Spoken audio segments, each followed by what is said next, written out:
Assalamualaikum warahmatullahi wabarakatuh. Halo semuanya, apa kabar? Semoga sehat selalu ya. Kami dari 11 IPS 6 mata pelajaran Geografi.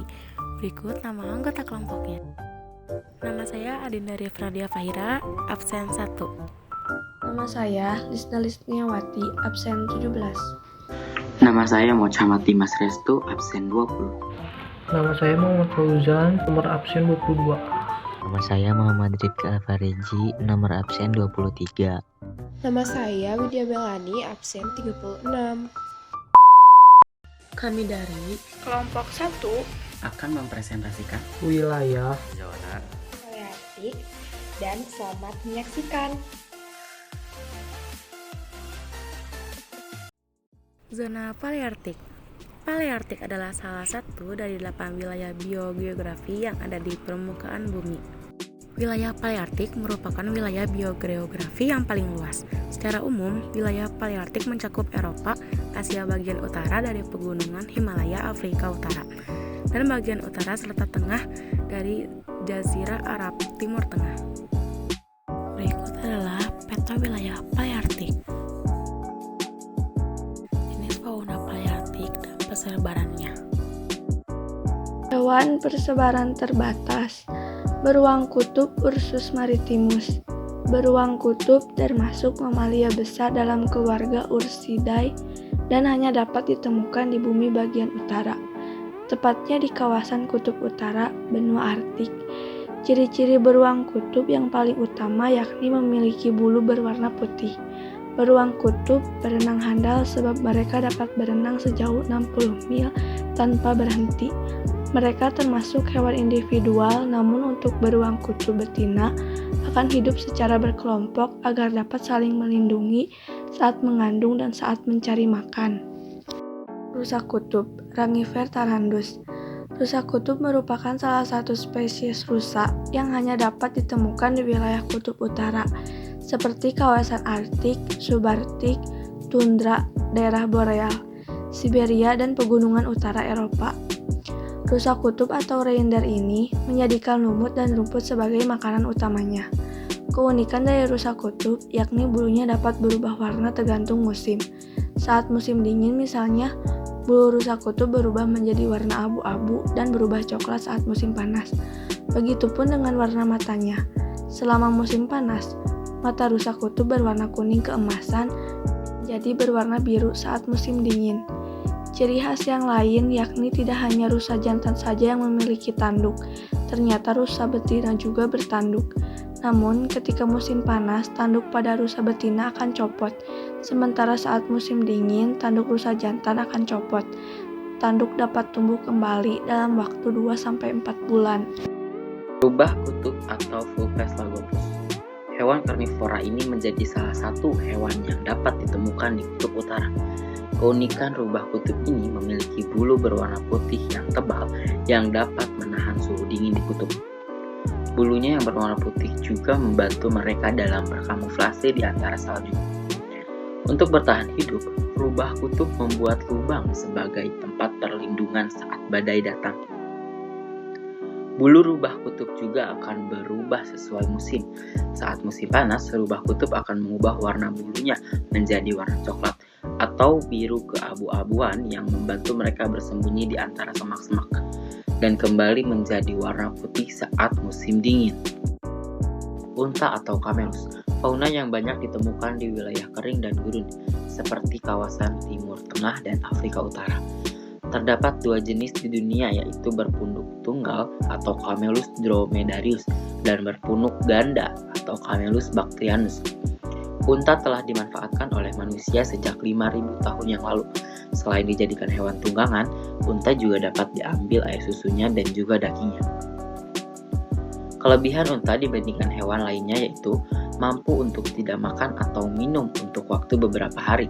Hal ini disebabkan karena unta memiliki punuk yang menyimpan lemak khusus dan dapat diubah menjadi air dengan bantuan oksigen hasil respirasi. Panda Ailuropoda melanoleuca. Panda merupakan salah satu hewan mamalia dan masuk ke dalam klasifikasi beruang. Panda adalah fauna asli atau endemik Republik Rakyat Tiongkok. Di habitat aslinya, panda banyak ditemukan sekitar pegunungan seperti Tibet dan Sichuan. Tidak seperti keluarga beruang lainnya, panda adalah hewan omnivora. Kelinci menjadi hewan yang paling banyak ditemukan di seluruh dunia. Namun setiap wilayah memiliki jenis kelinci yang berbeda antara satu dengan yang lainnya. Adapun contoh dari kelompok ras kelinci yang bisa ditemukan di kawasan Palearktik antara lain Alaska, Bobcat, Belgian Hairbrained, the Bobcat, dan lain sebagainya. Kelinci Eropa termasuk salah satu kelinci asli Eropa Barat dan saat ini keberadaannya telah banyak ditemukan di seluruh dunia. Kelinci ini memiliki warna bulu coklat dan abu-abu serta daun telinga yang panjang yang dijadikan mereka cukup sensitif terhadap suara. Tikus putih dalam tanda kurung Ratus norvegicus. Tikus putih atau Noroireb merupakan tikus yang berasal dari Tiongkok. Populasinya menyebar hingga ke benua Eropa bagian barat. Sedangkan di wilayah Asia Tenggara, tikus putih banyak berkembang biak di negara Filipina, Indonesia, Malaysia, Laos, dan Singapura. Tikus putih sering dimanfaatkan sebagai hewan eksperimen karena termasuk hewan dengan daya tahannya yang tinggi. Secara morfologi, tikus putih memiliki warna mirip albino, berkepala kecil, ekor panjang, cukup jinak, pertumbuhan cepat, serta kemampuan laktasi yang tinggi. Anjing atau Canis familiaris. Anjing adalah mamalia yang telah mengalami domestikasi dari serigala sejak 15.000 tahun yang lalu. Bahkan kemungkinan sudah sejak 100.000 tahun yang lalu, berdasarkan bukti genetik berupa penemuan fosil dan tes DNA. Penelitian lain mengungkapkan sejarah domestikasi anjing yang belum begitu lama. Berikut fauna Palearktik.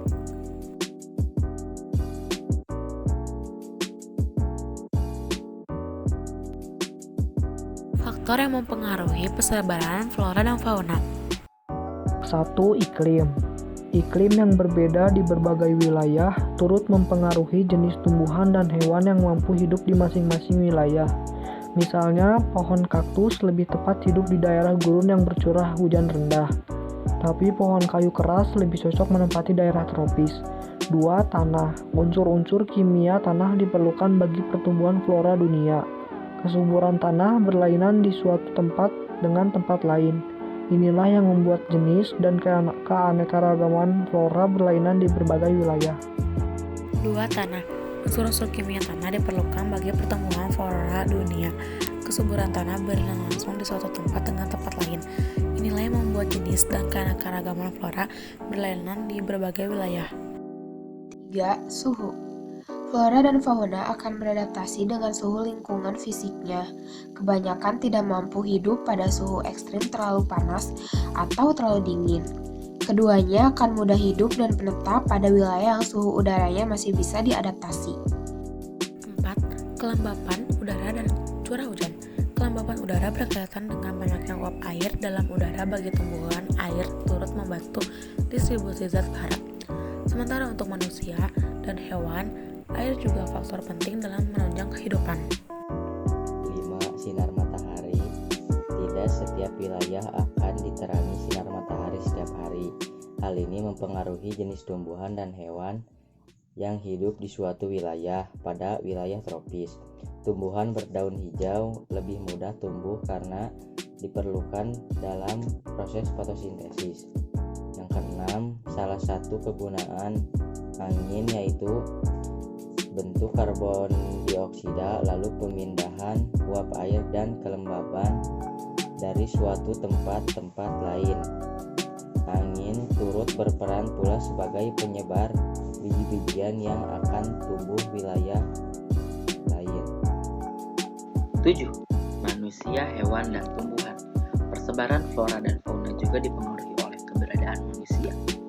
Misalnya manusia berpengaruh pada kehidupan fauna suatu wilayah dengan konservasi, penangkaran, atau malah perburuan. Sementara itu, manusia juga dapat memindahkan bibit tanaman dari suatu wilayah ke wilayah lain, yang mungkin bibit tersebut dapat beradaptasi dan dapat hidup di tempat baru. Cukup sekian dari kelompok 1. Mohon maaf bila banyak kesalahan dan jangan lupa tetap jaga kesehatan ya. Wassalamualaikum warahmatullahi wabarakatuh.